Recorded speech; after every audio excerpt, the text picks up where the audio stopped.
welcome to Daily News Simplified, an answer to what, why and how of newspaper reading. Today, we'll be discussing The Hindu Delhi edition dated 13 January 2019 and the articles to be discussed are presented on the screen. Timestamping for the same has been given in the description box below. Today's news analysis has been covered in two parts. One part has been covered by me and the other has been covered by Mehak ma'am. The first article has been taken from page 3 and 4 of the section 2 of Hindu newspaper and it will form a part under the history of India and Indian national movement with respect to prelims, and it also forms a part under Indian heritage and culture under GS paper 1 with respect to means. Now this article is shedding light upon a church known as Rosary Church, which is famously known as floating church. It will be important to note that Rosary Church is a part of Gothic architecture. In this respect, we are going to discuss two things pertaining to this article. Firstly, we'll discuss some historical background of this floating church known as Rosary Church. And after this, since Rosary Church is a part of Gothic architecture, we'll discuss some key points pertaining to Gothic architecture. Now, Rosary Church is a lesser known destination located in the state of Karnataka, and it was built by the French missionaries in the year 1860. It will be important to note that this church was constructed on the banks of Hemavati, which is a tributary of Kaveri River, located near Shettihalli village. As already discussed, the construction of this church has implied the Gothic style of architecture, and it is suggested that the French missionaries built this church for the wealthy British estate owners. Now, with respect to the uniqueness of Rosary Church, let us understand that what happened to the area around Rosary Church after the 1970s. Now, since we know that Rosary Church is located near a bank of a river, the government of India decided to construct a dam known as Gorur Dam along with the Hemavati Reservoir during the 1970s, and it was due to the construction of Gorur Dam which led to flooding in the Hemavati Reservoir. Now, it is this flooding of the Hemavati Reservoir which has given a unique element to the Rosary Church. By this unique element, we mean that due to the flooding of the Hemavati Reservoir, one can witness flooding around the Rosary Church, and it is due to this flooding that the Rosary Church is partially submerged underwater during the monsoon season. Also, due to the fact that Rosary Church is partially submerged underwater during every monsoon season, it has acquired the name of floating church. Now, since Rosary Church is a part of Gothic architecture, let us understand some basic features about it. Now, the buildings belonging to Gothic architecture are typically a type of exaggerated construction.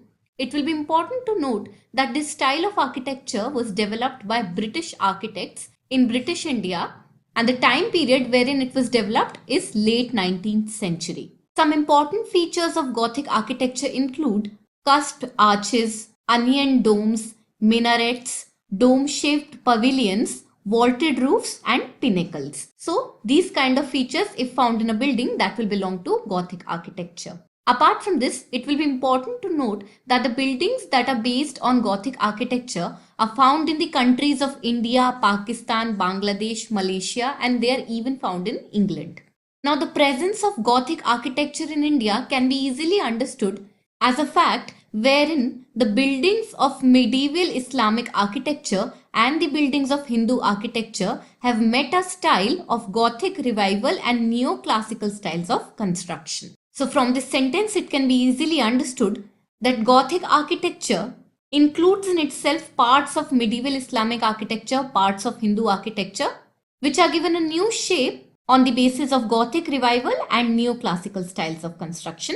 With respect to Gothic architecture in India, some important examples include Chhatrapati Shivaji Terminus, which is located in Mumbai. Then we have Victoria Memorial Hall, which is located in Kolkata, etc. Now, in the DNS dated 6th January, we had already discussed that how UPSC these days is focusing on monuments which are lesser known, and it is in this respect that Rosary Church will also be important from prelims perspective. Another important aspect such as how questions are made from these lesser known monuments along with the previous year questions has also been discussed in the DNS dated 6th January. Therefore, we'll directly jump on to the practice question. We will wait for 5 seconds and then solve this question.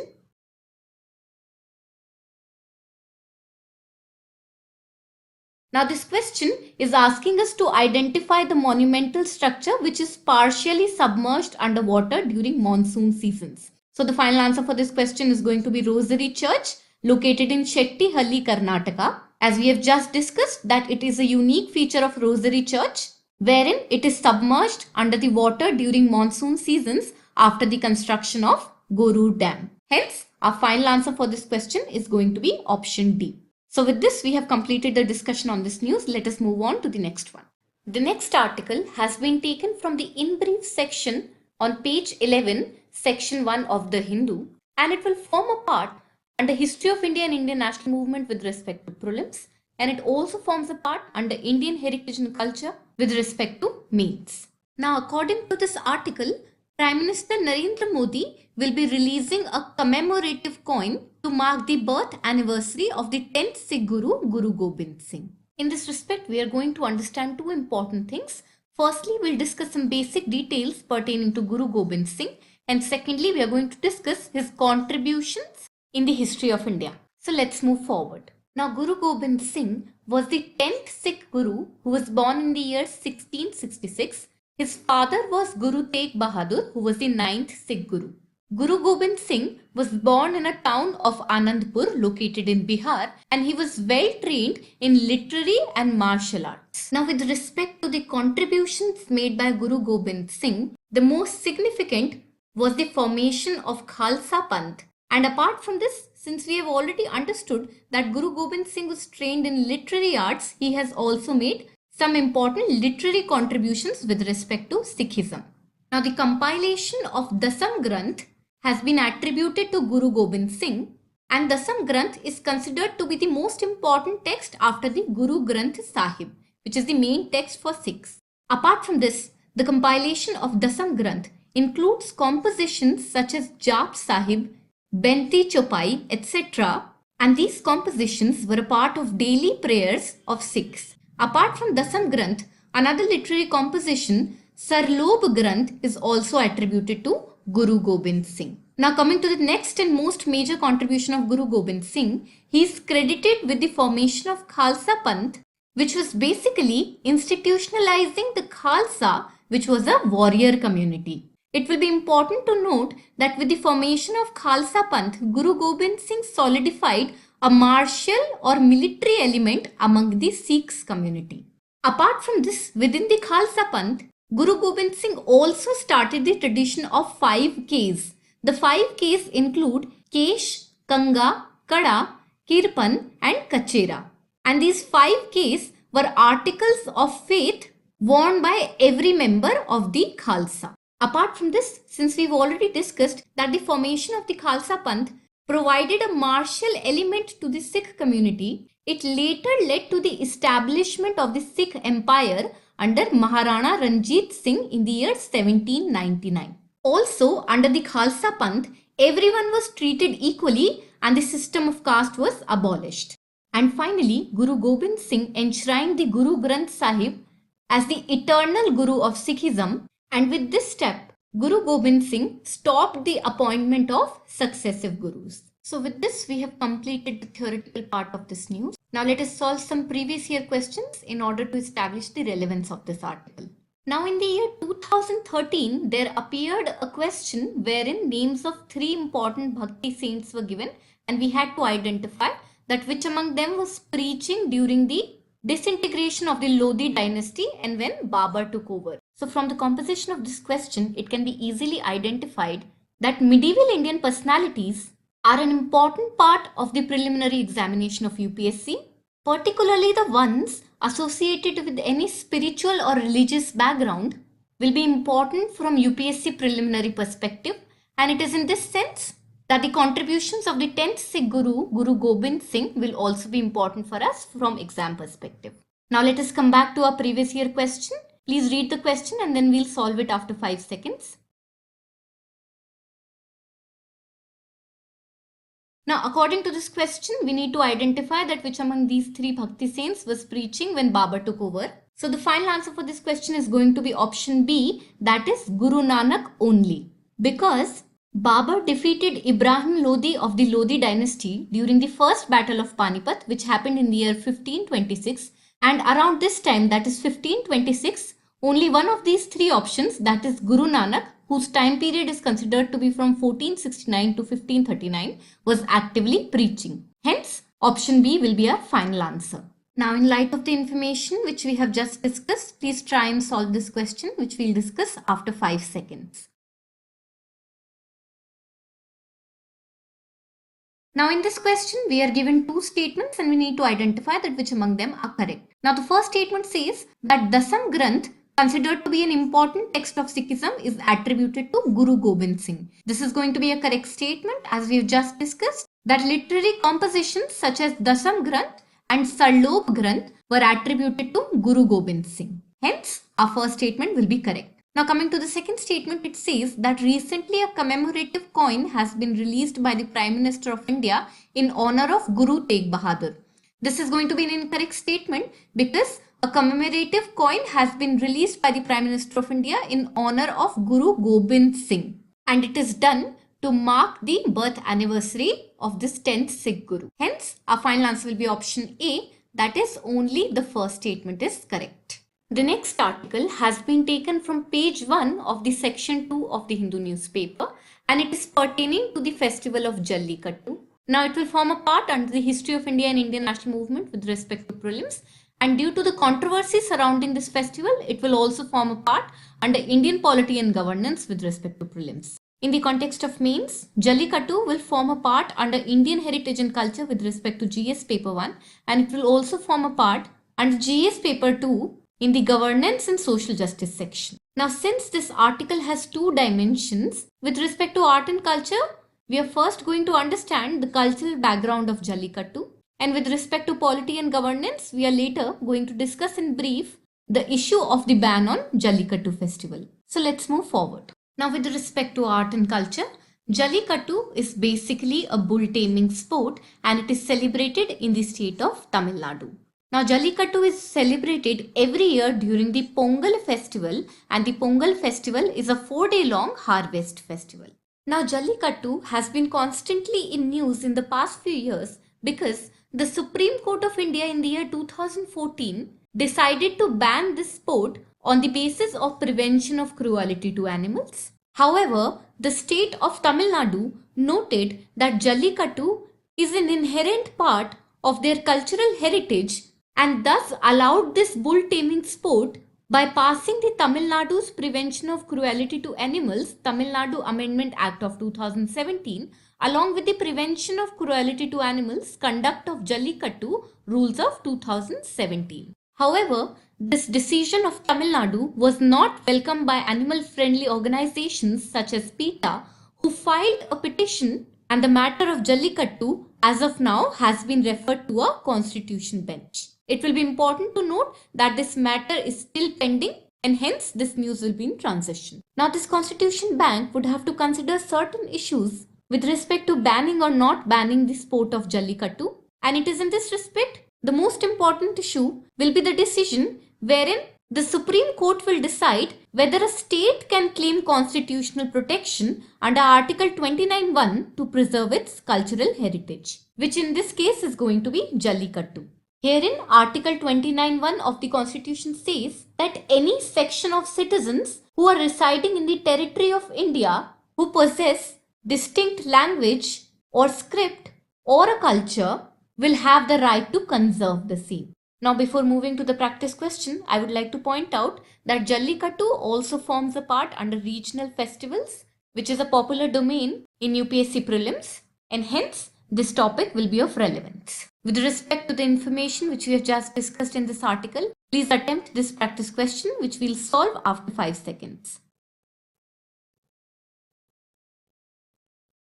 Now, this question contains two statements pertaining to Jallikattu, and we need to identify that which among them are correct. The first statement says that it is celebrated annually in Karnataka.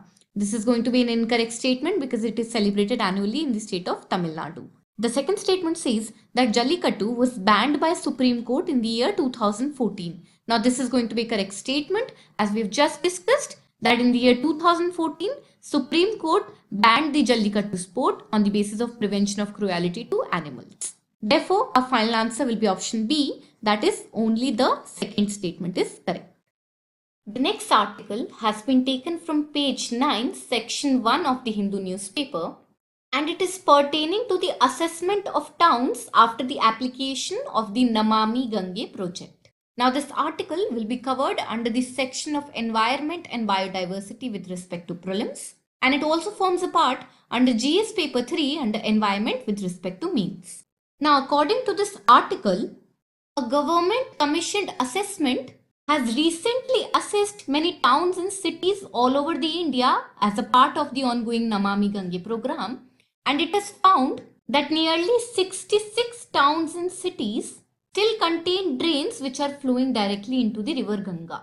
And many of these nalas do not even have screens to stop the garbage from entering the river. Apart from this, an assessment done by the Quality Council of India has also revealed that only 19 towns have a municipal solid waste plant.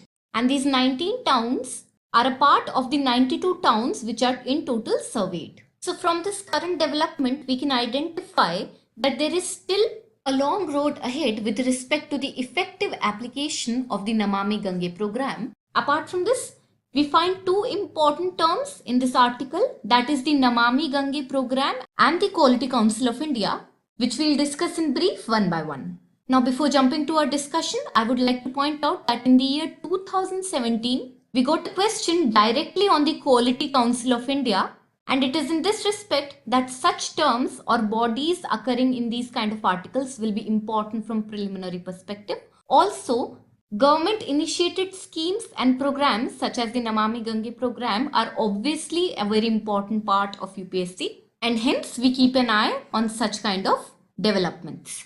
Now let us first discuss our article and then we'll come back and try and answer this question.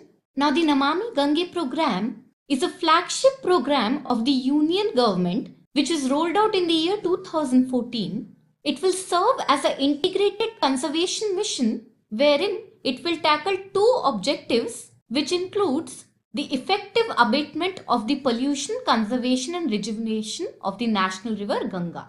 Now the main focus areas of the Namami Gange program will be including provisions such as sewage treatment infrastructure, the process of afforestation, river surface cleaning, biodiversity management, industrial effluent monitoring, the development of the riverfront, generating public awareness, and the construction of toilets in the Gram Panchayat of 5 Ganga basin states. So with this, we have understood the objective of the Namami Gange program, that is the effective abatement of pollution, conservation and rejuvenation of national river Ganga, and the body associated with it, that is the Union government, wherein it is going to serve as a flagship program. Now this article has given us an important point here.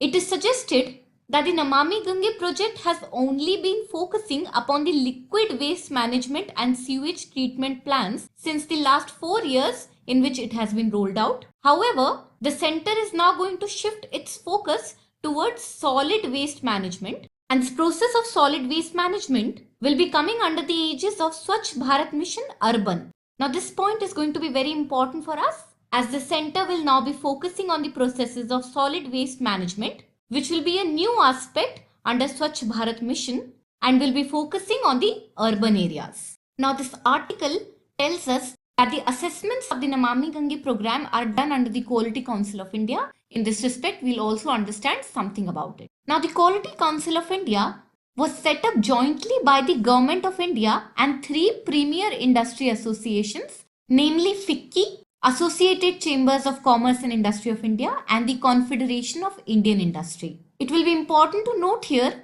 that all these 3 industry associations together are known as Indian Industry. Now the Quality Council of India is registered as a non-profit society and it possesses its own memorandum of association. It will be important to note that the nodal ministry for QCI will be the Department of Industrial Policy and Promotion, which comes under the Ministry of Commerce and Industry. Also, the chairman of the Quality Council of India is appointed by the Prime Minister, and apart from this, the QCI consists of 38 members from the sectors such as government, industry and consumers, and they all are provided with equal representations. Now with respect to the objective or mission of QCI, The Quality Council of India wants to create a nationwide quality movement wherein it will involve all stakeholders who will strictly adhere to all sorts of quality standards applied in all spheres of activities. Apart from this, the Council also wants to achieve and sustain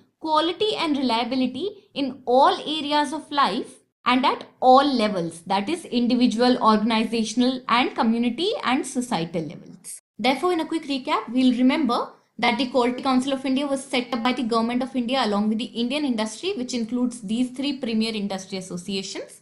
We must also remember that the Department of Industrial Policy and Promotion is the nodal ministry of QCI. Apart from this, we must know that QCI consists of 38 members and its chairman is appointed by the Prime Minister. So with this, we have completed the discussion on this news. Let us move back to our previous year question.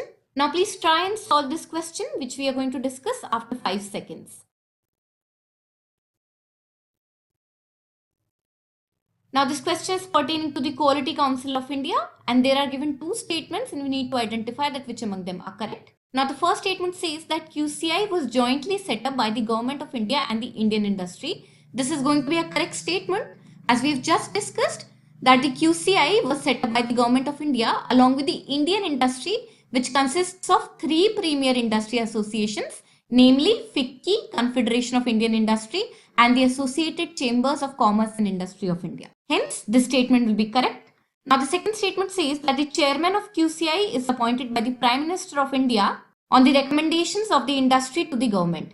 This is again going to be a correct statement as we've just discussed that the QCI consists of 38 members and its chairman is appointed by the Prime Minister on the advice of the industry to the government. Hence, our final answer will be option C, that is, both the statements are correct.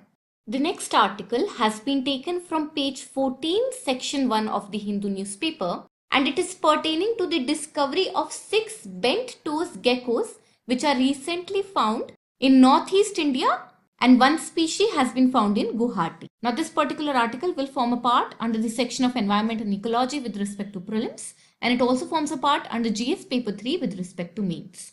Now, according to this article, 6 new species of bent-toed geckos have been discovered from the northeastern part of India, and these discoveries are from the Indo-Burma biodiversity hotspot, and it will be important to note that the area surveyed within this Indo-Burma biodiversity hotspot, wherein we have found these 6 new species of geckos, have never been sampled before. Hence, we can say that the first survey itself was very successful in the Indo-Burma biodiversity hotspot as we have found 6 new species of bent-toed geckos. Now, before discussing the article, I would like to tell you that in the DNS dated 28th October 2018, I had covered the news wherein 2 new species of geckos were found in Western Ghats. And this time we have found 6 new species of geckos in Northeast India. We had also established the relevance of such kind of articles by means of previous year questions,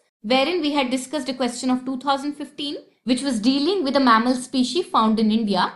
And from this we had understood that the basic profile of certain animal and plant species will be important from preliminary perspective. Now, in this previously discussed article, we had spoken about the profile of gecko, wherein we had suggested that gecko is a reptile and it adapts to different types of habitats, that is rainforests, deserts, cold areas, etc.